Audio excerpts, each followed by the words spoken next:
ಆತ ವಂಚಿಸೋದನ್ನೇ full time job ಮಾಡ್ಕೊಂಡಿದ್ದ. ಅದರಲ್ಲೂ ದೊಡ್ಡ ದೊಡ್ಡ ಕುಳಗಳನ್ನೇ ಬಲೆಗೆ ಬೀಳಿಸಿಕೊಳ್ತಾ ಇದ್ದ ಐನಾತಿ. ಕೋಟಿ ಕೋಟಿ ಪಂಗನಾಮ ಹಾಕ್ತಾ ಇದ್ದ.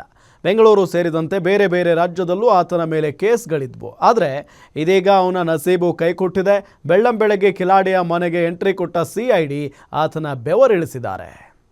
ಗಟ್ಟಲೆ ಪಂಗನಾಮ ಹಾಕಿದ್ದ ನಯವಂಚಕ ಸಿಐಡಿ ಬಲೆಗೆ. ಸಾಲು ಸಾಲು ಕೇಸ್, ಸಿಐಡಿ ಎಂಟ್ರಿಗೆ ಶಾಕ್ ಆದ ಪೀಟರ್ ಡ್ಯಾಡಿ.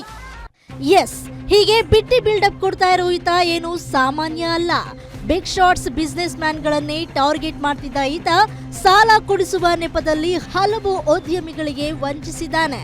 ಮೋಸ ಹೋದವರು ಪ್ರಶ್ನೆ ಮಾಡಿದ್ರೆ ಸಾಕು, ತನ್ನ ಅಸಲಿ ಆಟ ತೋರಿಸ್ತಾ ಇದ್ದ ಈ ಐನಾತಿ ಪೀಟರ್ ಡ್ಯಾಡಿ.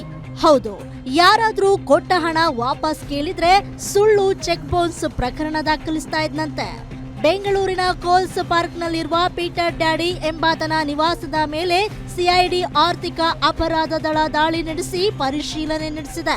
ಪೀಟರ್ ಡ್ಯಾಡಿ ವಿರುದ್ಧ ಬೆಂಗಳೂರು ಸೇರಿದಂತೆ ಹಲವು ರಾಜ್ಯಗಳಲ್ಲೂ ವಂಚನೆ ಪ್ರಕರಣಗಳು ದಾಖಲಾಗಿದ್ವು. ಪೀಟರ್ ಡ್ಯಾಡಿ ಸಾಲ ಕೊಡಿಸೋದಾಗಿ ನಂಬಿಸಿ ಉದ್ಯಮಿಗಳಿಂದ ಚೆಕ್ ಶ್ಯೂರಿಟಿ ಪಡಿತಾ ಇದ್ದ. ನಂತರ ಪ್ರೊಸೆಸಿಂಗ್ ಫೀಸು ಹಾಗೂ ಭೂ ವ್ಯವಹಾರಗಳ ಹೆಸರಿನಲ್ಲಿ ಹಣ ಪಡೆದುಕೊಳ್ತಾ ಇದ್ದ.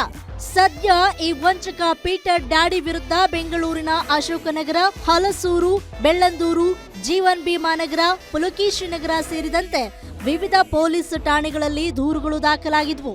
ನಂತರ ಸಿಐಡಿ ಆರ್ಥಿಕ ಅಪರಾಧ ದಳ ತನಿಖೆ ಕೈಗೊಂಡಿದ್ದು, ಕಳೆದ ವರ್ಷ ಆಗಸ್ಟ್ನಲ್ಲಿ ಪೀಟರ್ ಡ್ಯಾಡಿ ವಿರುದ್ಧ ಪುಲಕೇಶಿನಗರ ಠಾಣೆಯಲ್ಲಿ ಸುಬ್ಬರಾವ್ ಎಂಬುವವರು ದೂರು ದಾಖಲಿಸಿದ್ರು. 300 ಎಕರೆ ಜಮೀನಿನ ದಾಖಲಾತಿ ಸರಿಪಡಿಸಿ ಖಾತೆ ಬದಲಾವಣೆ ಮಾಡಿಸುವುದಾಗಿ ಹಾಗೂ ನಂತರ ಮಾರುಕಟ್ಟೆ ಬೆಲೆಗೆ ಮಾರಾಟ ಮಾಡಿಕೊಡಿಸುವುದಾಗಿ ಪೀಟರ್ ಡ್ಯಾಡಿ ಸುಬ್ಬರಾವ್ ಅವರನ್ನ ನಂಬಿಸಿದ.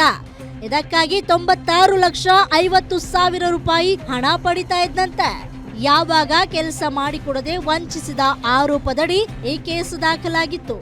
ಅಲ್ಲದೆ ಕಮಿಷನ್ ಪಡೆಯುವ ಖಾತೆಗಾಗಿ ಸುಬ್ಬರಾವ್ ಅವರಿಂದ ಚೆಕ್ ಪಡೆದಿದ್ದ ಪೀಟರ್ ಡ್ಯಾಡಿ ನಂತರ ದೂರುದಾರರ ವಿರುದ್ಧವೇ ಸುಳ್ಳು ಚೆಕ್ ಬೌನ್ಸ್ ಕೇಸ್ ದಾಖಲಿಸಿ ವಂಚನೆ ಮಾಡಿದ್ದಾನಂತೆ. ಸದ್ಯ ಸಿಐಡಿ ಅಧಿಕಾರಿಗಳು ಪೀಟರ್ ಡ್ಯಾಡಿ ನಿವಾಸದ ಮೇಲೆ ದಾಳಿ ನಡೆಸಿ ಪರಿಶೀಲನೆ ನಡೆಸ್ತಾ ಇದ್ದಾರೆ. ಇನ್ನು ದಾಳಿ ವೇಳೆ ಹಲವು ಮಹತ್ವದ ದಾಖಲೆಗಳು ಪತ್ತೆಯಾಗಿದ್ದು ಮತ್ತಷ್ಟು ಜನರಿಗೂ ಇದೇ ರೀತಿ ವಂಚಿಸಿರೋದಾಗಿ ಅನುಮಾನವಿದೆ. ತನಿಖೆ ನಂತರ ಮತ್ಯಾರಿಗೆ ಎಷ್ಟು ಕೋಟಿ ವಂಚಿಸಿದ್ದಾನೆ ಅನ್ನೋ ಅಂಶ ಬೆಳಕಿಗೆ ಬರಬೇಕಾಗಿದೆ. Ajay Gowda, crime bureau, guarantee news.